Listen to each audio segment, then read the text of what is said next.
My name is Natalie. I'm 27.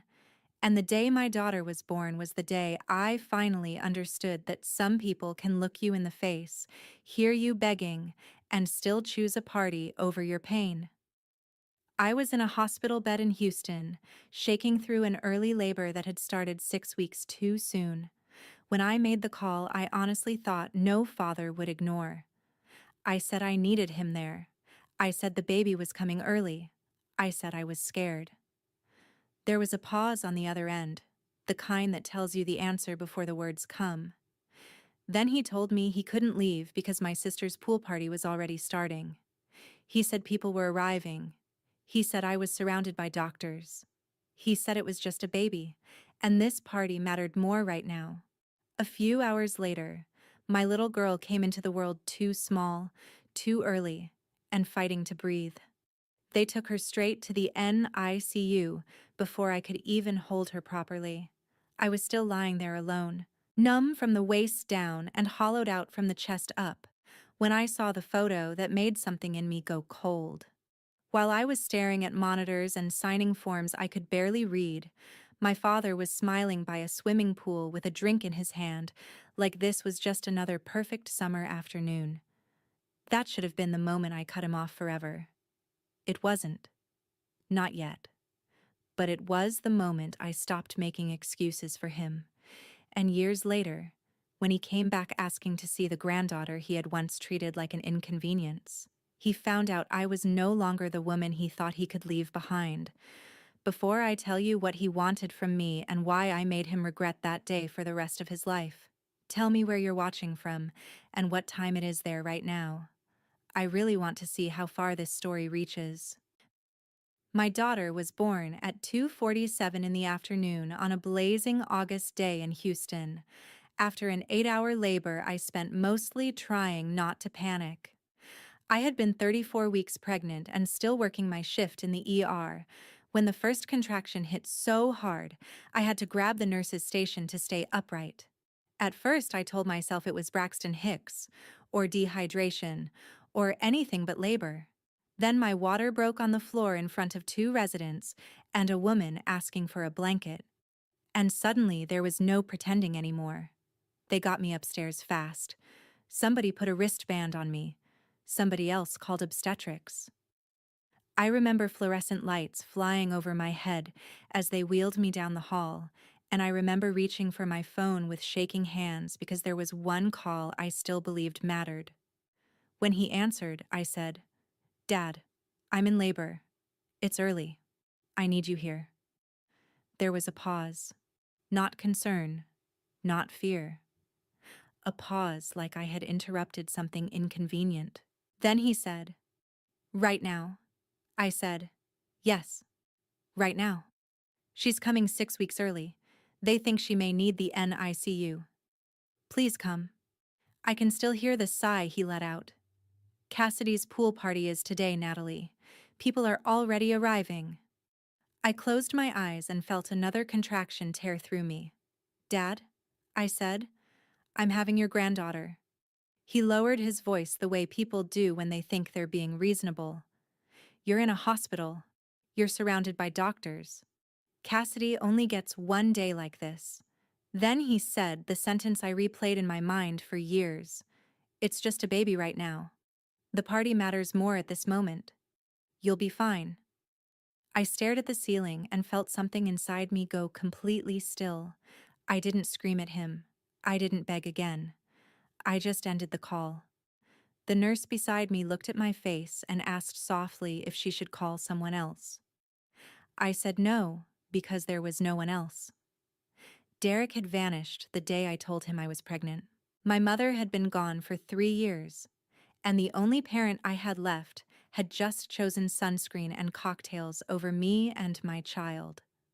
My daughter came into the world tiny and furious, all 4 pounds and a few desperate cries, and for one beautiful broken second I saw her face before they rushed her away. She had a little crease between her brows like she was already unimpressed with this planet. Then the room changed. There were too many hands, too many voices, too much movement around someone so small. A doctor leaned over me and said they were taking her to the NICU because she was breathing but struggling. I kept asking if she was alive. Nobody answered the question the first time because they were busy saving her. They rolled me into recovery an hour later. No flowers, no family, no father in the waiting room, no man pacing the hallway. Just me in a bed, staring at a pale green wall, numb from the waist down and aching everywhere else. Then my phone lit up. Cassidy had texted, "Congrats, sis. Dad said the baby's okay. Sorry I couldn't make it. The party's crazy today." There was a laughing emoji at the end. Under it was a photo she had posted to her story.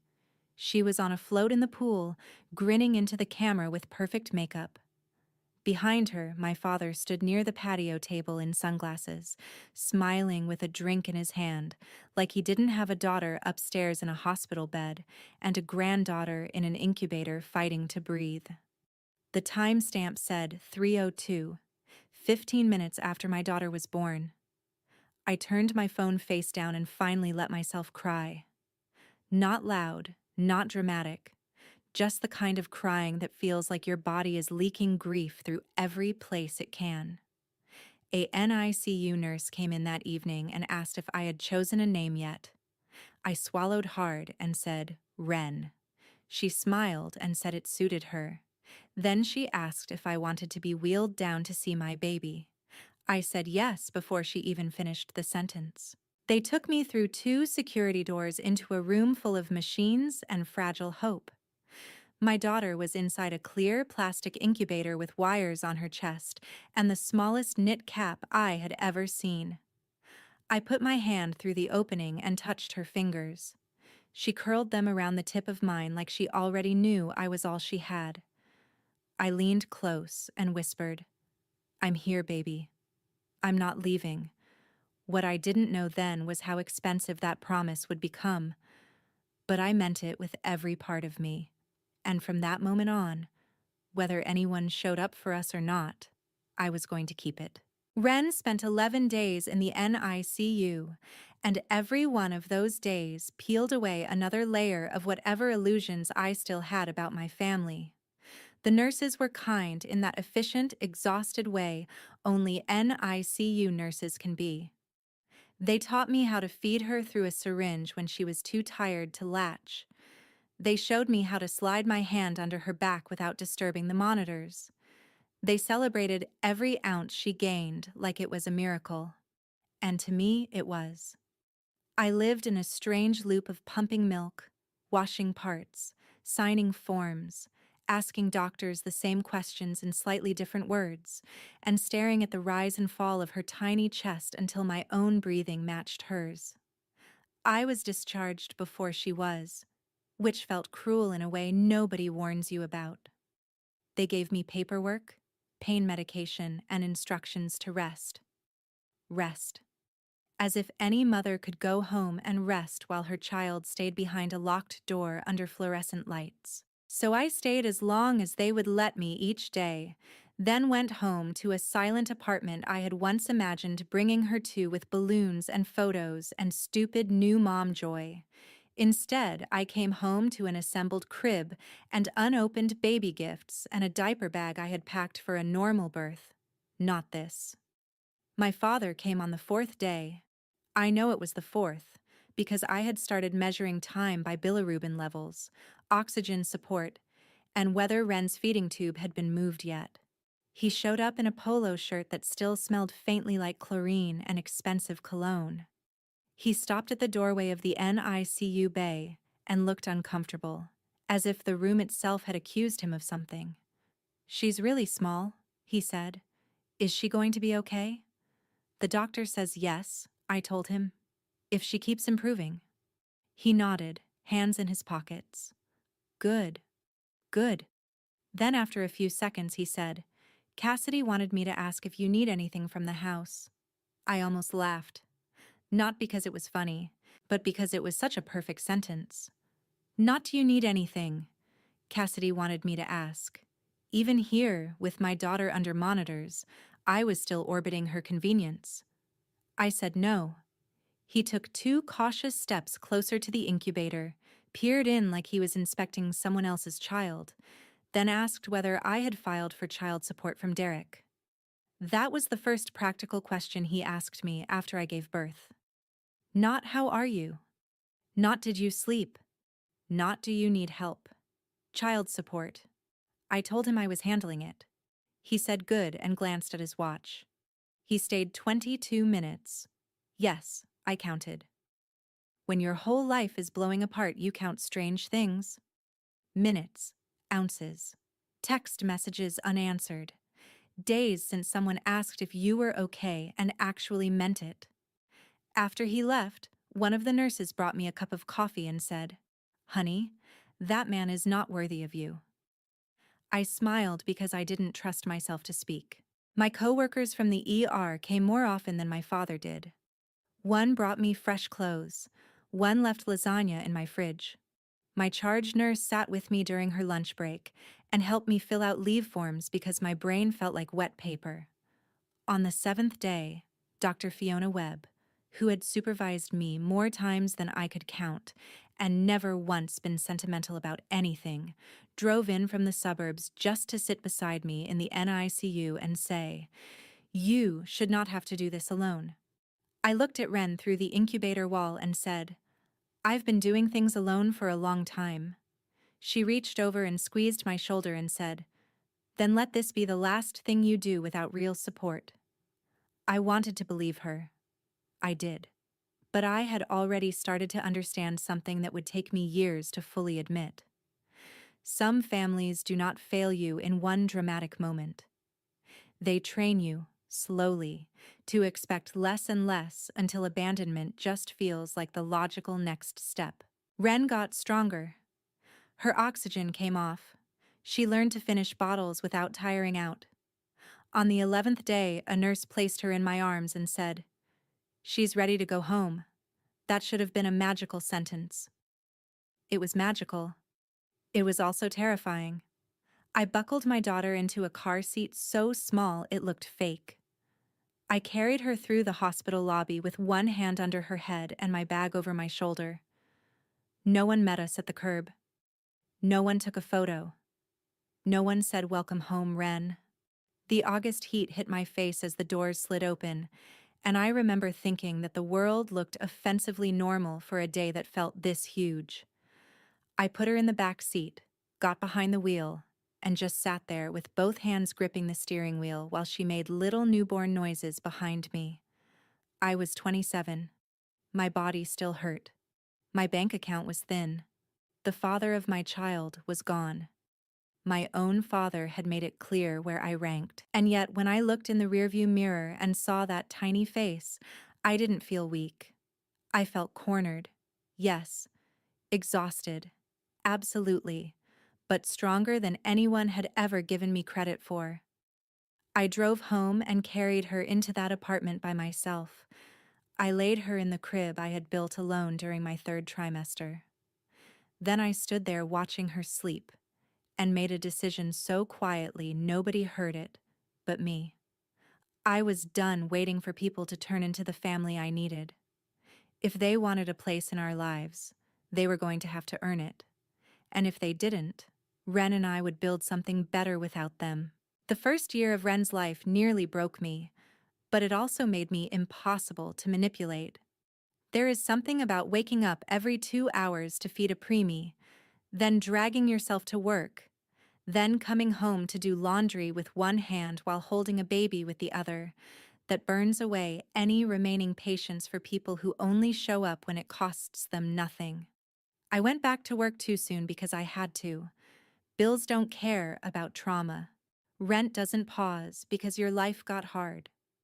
I switched to a brutal schedule that let me trade off childcare with a retired neighbor I paid in cash and gratitude. I learned how to nap sitting upright. I learned how to eat a protein bar over the sink while sterilizing bottles. I learned how to cry in the shower where no one could hear me, and then come out smiling because my daughter deserved a mother who felt like safety. My father called a few times in those first months. The conversations always sounded like they were happening between appointments. "How's the baby?" Fine. You back at work yet? Yes. Cassidy says preemies catch up fast, so that's good. I never once heard him say I'm sorry I wasn't there. He sent a stuffed elephant for Wren's first Christmas. The tag said, "From Grandpa and Cassidy," as if that covered anything. He did not visit. On Wren's first birthday, I bought a small cake with pale yellow frosting and put a single candle in it.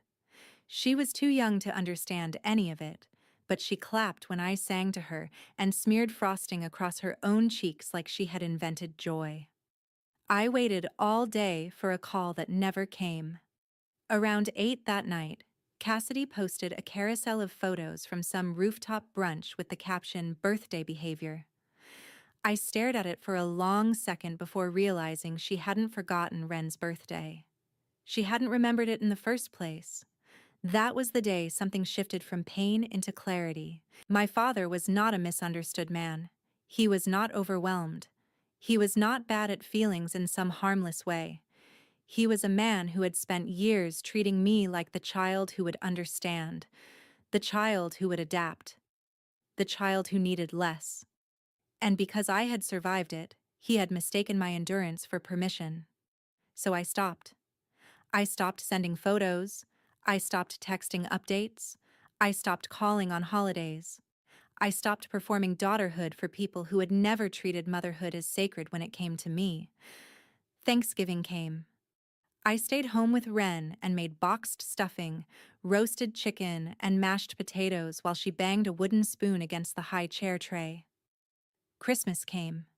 I dressed her in red pajamas and watched old movies with the sound low while she fell asleep against my chest. My father sent a message on Christmas night that said, "Hope you girls had a good one." I didn't answer. He did not follow up. That told me everything. When you disappear from someone's life and they barely notice, that is an answer. By the time Wren turned 2, our world had settled into a rhythm that was hard but peaceful. I moved us into a better apartment in Midtown, close enough to work that I could get there fast if needed, and far enough from my old life that I could breathe. I enrolled in an advanced nursing program online after Wren went to sleep. Most nights I studied with her baby monitor beside my laptop and a cold cup of coffee within reach. I was tired down to the bone, but I was building something. My father's calls got rarer. Cassidy sent one message asking if I was mad at the family. I wrote back, "No, I'm just living my life." She read it and sent a thumbs up. No one asked anything else. No one showed up at my door. No one fought for us. For a while that still hurt. Then one day it didn't. One day I realized that peace had quietly taken the place of disappointment. There was no sudden breakthrough, no speech in the mirror, no dramatic song playing in the background. Just a Thursday evening in my little kitchen while Wren colored at the table and I stirred pasta on the stove. She looked up at me and said, "Mommy, you happy?" I laughed because she sounded more certain than curious. I said, "Yeah, baby, I think I am." And I meant it. Not because life was easy, it wasn't, but because the constant ache of waiting to matter had finally begun to fade. I wasn't chasing my father's approval anymore. I wasn't trying to make Cassidy care. I wasn't explaining my hurt to people committed to misunderstanding it. I was raising my daughter in a home where nobody treated her like an inconvenience. That was the revenge I had not planned and had not yet fully named. I was creating the kind of life they had assumed I could never build without them. And the beautiful thing was, by then, I no longer needed them to see it. Wren was 3 when she started asking questions that hit harder than any insult my family had ever thrown at me. She wanted to know why the moon followed our car, why toast tasted better cut into triangles, why her shoes made her run faster if they blinked. And one Sunday afternoon, while I was brushing tangled curls out of her hair after a bath, she looked at me through the mirror and asked, "Do I got a grandpa?" It caught me so off guard I had to stop brushing. I said, "You do." She thought about that. Then she asked, "Where he at?" I swallowed and chose my words carefully because children deserve truth, but they deserve it in pieces they can carry. I said, "He lives somewhere else, baby." She nodded like that was enough and asked for a different shirt. But after she ran out of the bathroom, I stood there holding the hairbrush and staring at my own reflection, wondering how many more questions were coming and what version of the answers I could live with. Around the same time, life began opening in ways I had stopped expecting. I finished my advanced certification and moved into a charge nurse role on the maternity side of the hospital. The irony wasn't lost on me. I had once been the terrified woman alone in one of those rooms, and now I was the voice helping other mothers breathe through fear, paperwork, pain, and the chaos of unexpected births. I was good at it because I knew what abandonment looked like from the bed. I knew how much it mattered when someone stayed. Then Marcus entered our lives in a way so gentle I almost missed how important it was at first. He was a third-grade teacher and the older brother of one of the nurses I worked with. We met at a birthday party in a park where Ren spent 20 minutes trying to convince him that ducks liked crackers more if you called them by name first. Most men either performed patience around single mothers or avoided us altogether. Marcus did neither. He just talked to Ren like she was a person and to me, like I wasn't broken. He started showing up in small ways. Pizza after a bad shift, coffee left outside my apartment before an exam, sitting on the floor helping Ren build a cardboard castle while I folded laundry. He never rushed me, never played rescuer, never treated our life like a charity project. One rainy evening, after he had read Ren the same picture book 3 times in a row because she kept insisting the caterpillar sounded sadder when he read it, I found myself watching them from the kitchen doorway with an ache in my throat. Not a hurt ache, a healing one. The kind that comes when you realize your child is learning that love can sound calm. By the time Ren turned 4, she had started calling him my Marcus in that possessive little kid way that was both funny and devastatingly sweet. He laughed every time and said he was honored I didn't correct her. Why would I? He had earned his place, not with grand gestures, with consistency, with presence, with the kind of care my father had always acted like he'd provide someday if the timing was better. Life was not perfect, but it was steady. Our Saturdays had rituals, pancakes in the morning, library trips, sometimes the children's museum, if I picked up an extra shift and could afford it. On Sundays, we went to Herman Park, and Ren ran until her cheeks turned pink, while Marcus and I sat on a bench with coffee and talked about nothing urgent. It was the first time in my adult life that family felt less like a source of injury and more like something I was allowed to build intentionally, and that, of course, was when my father came back. It was a Friday afternoon in October. The air had finally cooled a little. I was home early because Ren had a mild cold and was curled on the couch under a blanket watching cartoons while Marcus chopped strawberries in the kitchen. Someone knocked on the door. Not texted, not called. Knocked. I opened it and there he was. My father looked older than his 57 years. Smaller somehow. His hair had gone whiter than I remembered. The confidence he used to wear like a pressed shirt had slipped off him. For one second, I honestly wondered if I was imagining him. Then he said, "Natalie." And just like that, every old wound in my body knew his voice. I stepped outside and pulled the door nearly shut behind me. "What are you doing here?" He cleared his throat. "I wanted to talk." "About what?" He looked past my shoulder toward the apartment as if he could see the life inside it. "About Ren. About us. About how much I missed." That word almost made me laugh. Missed.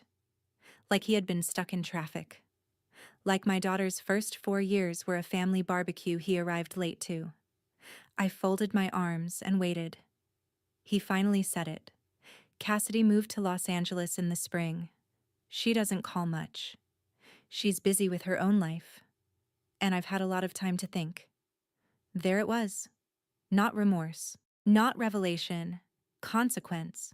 The daughter he had built his whole emotional world around had done exactly what selfish people do when they no longer need you. She left. And now he was standing on my doorstep trying to reach for the backup life he had once treated like optional. My stomach went cold. From inside the apartment, Ren laughed at something on TV. Marcus said something low and warm from the kitchen. My father heard those voices too. His face shifted. I realized then that he had not come prepared for the fact that our life had gone on without him. Not just survived, flourished. And that was when I knew I was not going to make this easy for him. He started with the word please, which would have moved me once. Please, Natalie, I just want a chance to know my granddaughter. I looked at him for a long moment and wondered whether he had any idea how ridiculous that sentence sounded coming from the man who had chosen a pool party over her birth. Then I asked the only question that felt honest. Which grandchild? He blinked. I took one step forward and lowered my voice because I didn't want Ren hearing any of this through the door. Which grandchild are you talking about? The one you skipped when she was born because your other daughter wanted cocktails and floaties. The one you saw once in the NICU for 22 minutes and never really came back for. The one whose first birthday you forgot. The one whose mother you left bleeding and alone in a hospital bed because a party mattered more. His face tightened. Natalie, I know I made mistakes. Mistakes. That word lit a fire in me so fast I almost smiled. A mistake is taking the wrong exit. A mistake is buying whole milk when someone asked for skim. What you did was a choice. More than once. Over and over again. He opened his mouth, but I kept going because for years I had swallowed words to keep the peace. And peace had never once protected me. You don't get to show up now and act like you lost something by accident. You gave it away. You stood by a pool with a drink in your hand while I was trying to understand whether my daughter was going to live. Then you let years pass. You didn't fight for us. You didn't apologize.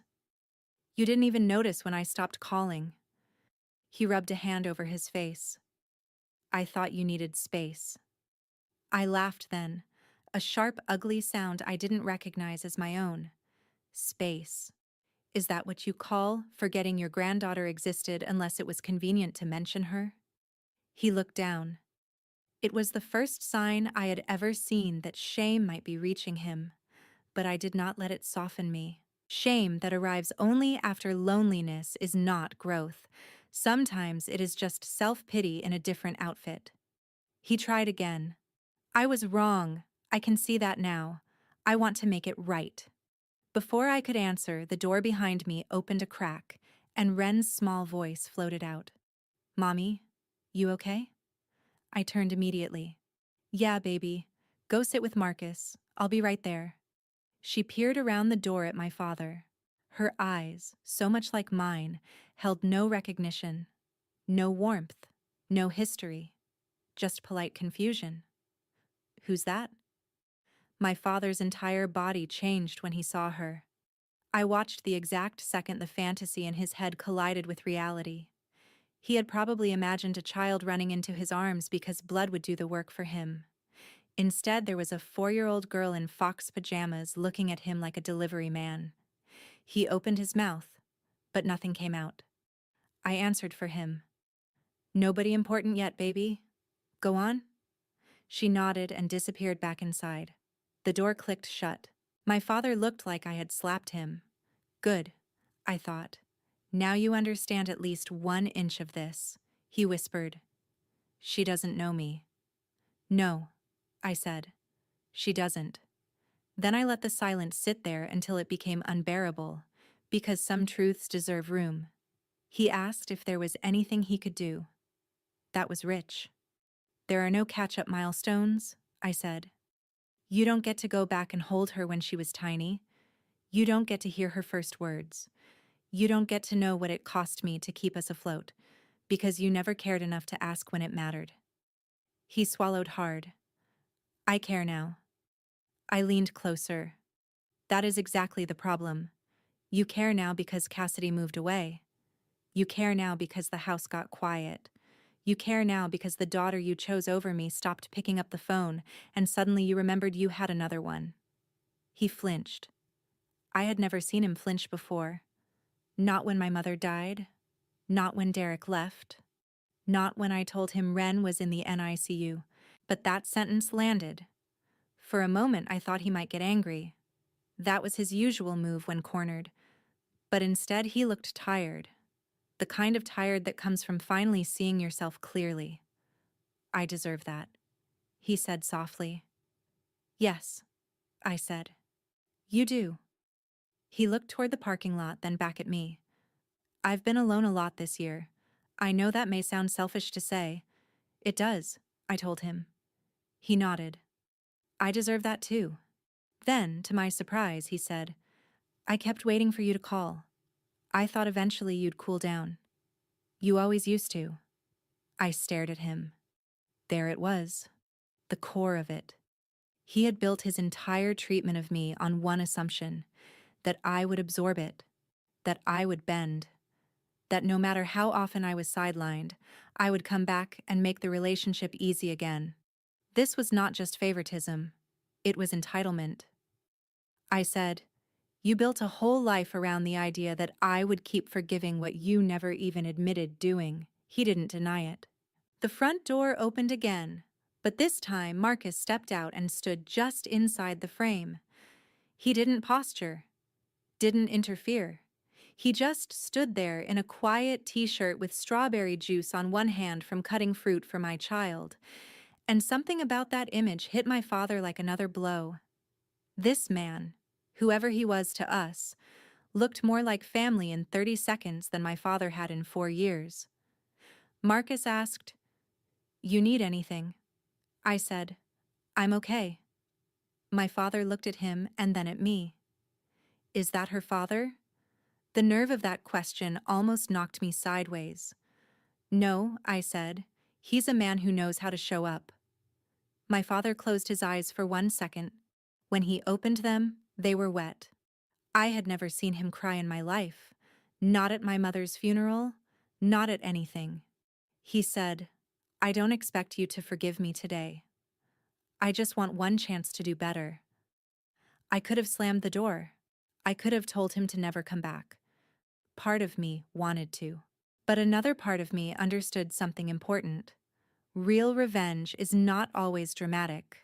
Sometimes it is making someone stand in the doorway of the life they could have had and telling them they are not entitled to enter it. So I said, if you want any chance of being in Ren's life, this will happen on my terms, not because you want it, not because you feel bad, and definitely not because you're lonely. He nodded too fast, like a desperate man grabbing at rope. I held up a hand. Don't agree before you hear it. You will go to therapy. Consistently. Not once. Not until you feel better. Long enough to understand what you did and why. You will not tell Ren you love her until she is comfortable with you. You do not get to dump emotion into a child because you feel guilty. You will not buy her affection with gifts. You will show up when I say, how I say, and if you disrespect my boundaries once, we are done. He listened like every sentence cost him. Good, I thought again. It should. Then I said the thing that finally made the whole encounter worth it. You're not asking me for a second chance to be a grandfather. You never got the first chance because you walked away from it. What you are asking for now is the chance to audition for a role you already failed. He stood there speechless.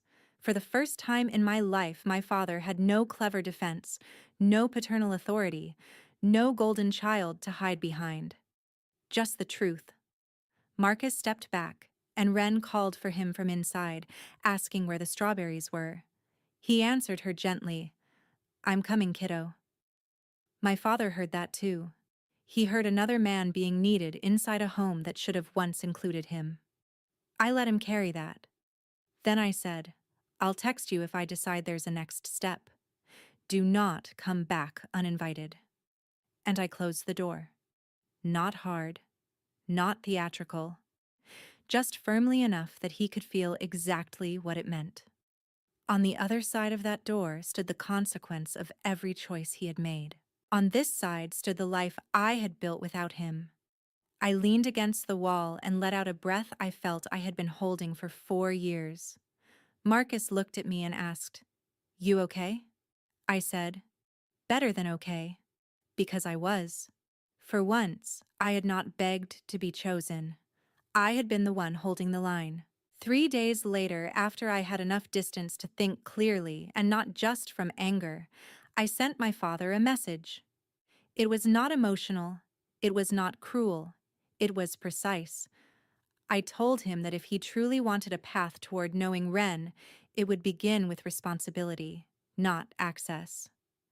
I wrote that he needed to start therapy and stay in it. I wrote that I expected a written apology, not one full of vague regret, but one that named what he had done. I wrote that Ren did not owe him recognition, affection, or the title of grandfather simply because he shared blood with her. And I wrote that if he ever tried to guilt me, pressure me, or turn other relatives against me, contact would end immediately. He replied 2 hours later with only one sentence. I understand. I didn't trust it at first. People like my father are often sorry for consequences long before they are sorry for harm.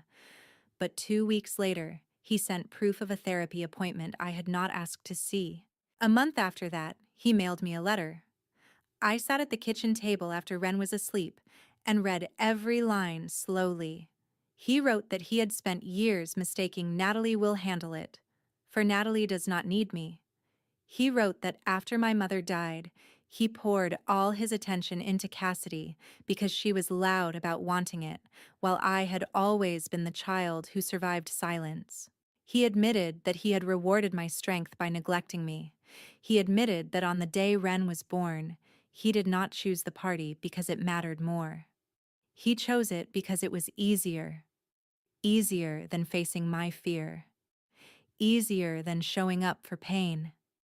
Easier than being the father I deserved.